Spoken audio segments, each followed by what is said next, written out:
Welcome to the Journey Podcast, a place for collective wisdom for your evolution. I'm your host, Matthew Channer, and I'm honored to have you here with me on this first episode of my new show. Before we go any further, I want to thank you for giving me your energy, your curiosity, and your time. I'm really excited to have you here with me on this journey. This first episode is a short solo cast on what this podcast is, what you can expect, and the poetic and ironic story of how the Journey Podcast is one journey that almost never began. If you're interested to hear more, please stick around. Or if you're ready to dive into a full-length episode of the Journey Podcast, I invite you to check out episode 2.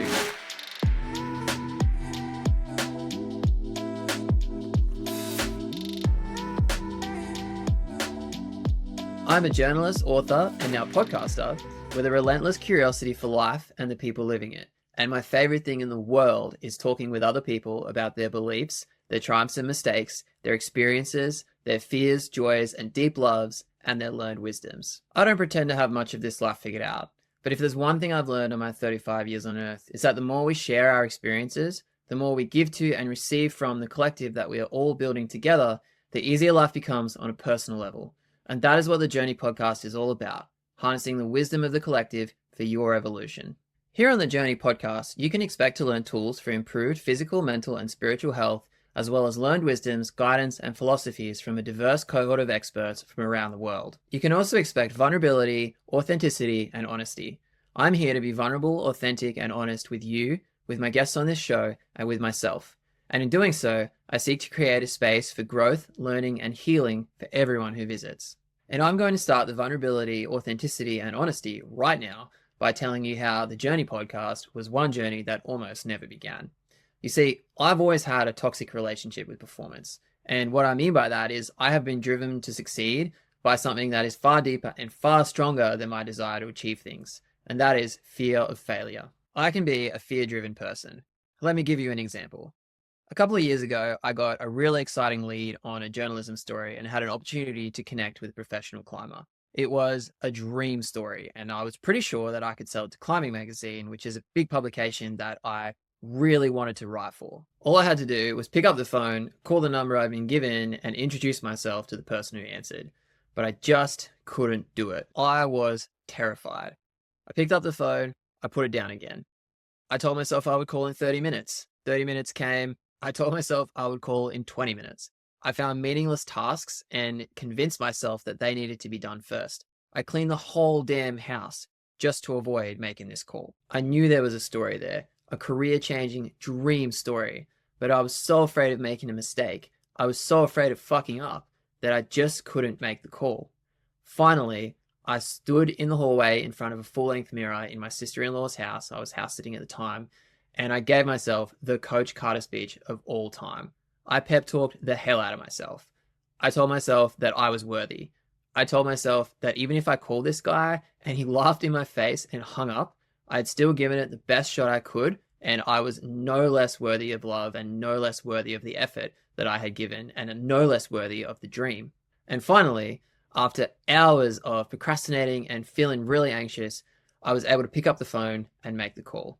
I did get that story into Climbing Magazine, and at the time, it was the biggest story of my journalism career. And it almost didn't happen because I was so afraid that I very nearly didn't pull the trigger. I share this memory because it was a realization for me about just how much I had been living my life, not in pursuit of what I really wanted, but in retreat of what I was afraid of. And this podcast was very nearly another one of those choices. When I first decided I wanted to do this, I was immediately determined that my podcast was going to be the best ever. I was going to start with world famous guests, an awesome studio. I was going to get thousands of subscribers overnight, and everyone was going to love it. It was going to be awesome. There were just a few problems with that vision. At the time, I didn't know anyone world famous. I didn't have hundreds of thousands of dollars to build a professional recording studio, and I didn't know the first thing about marketing a podcast. But my ego, the part of me that is so desperate to be awesome at everything I do because it's so afraid of being mediocre, needed this outcome. It needed to be perfect, and it needed me to be perfect right from the start. So what happened? I procrastinated. I put it off. I made up reasons why it just wasn't the right time. I was too busy. I didn't have a good enough studio space. I had other projects that were more important. None of this was true. Being here, talking with you right now, this is my dream. What could be more important than that?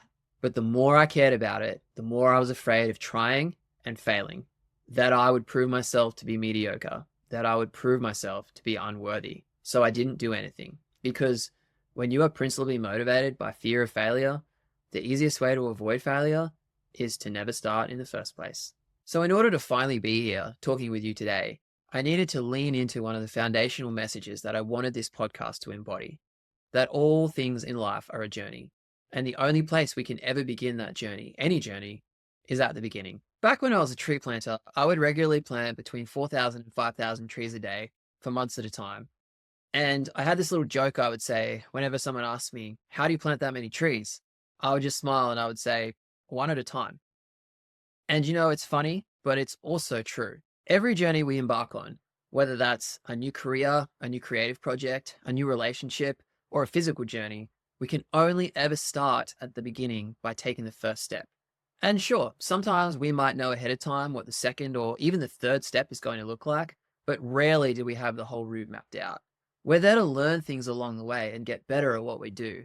We're there to work toward mastery, not expect it from day one. So despite my ego screaming at me that I needed to have this top 100 podcast from day one, despite feeling that desperate pull to have mastered every aspect and skill of podcasting imaginable before I recorded a single sentence, I did eventually find the will and the courage to just start where I was, with minimal skills, minimal equipment, but a whole lot of passion. And now, here I am, talking to you in the first episode of the Journey podcast, doing what I dreamed of, bringing the learned experience of the collective, in this case embodied through me, to you to help fuel your personal evolution. And honestly, I'm still afraid.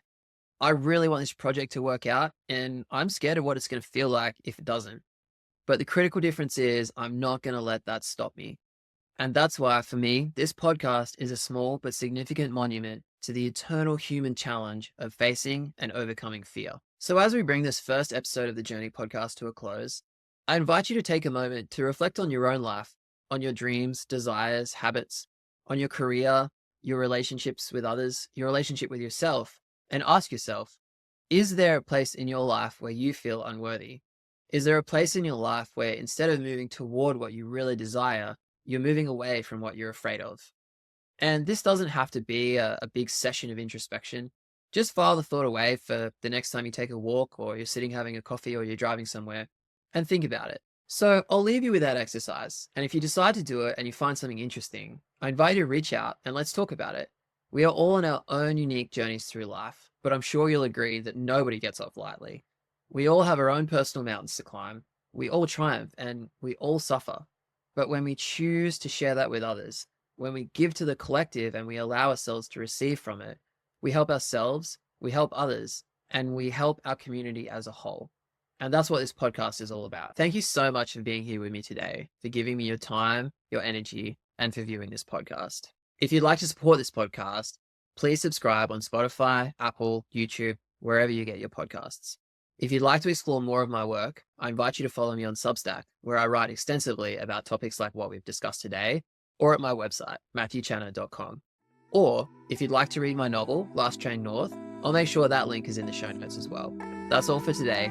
Thank you so much for being here, and I'll see you in the next episode.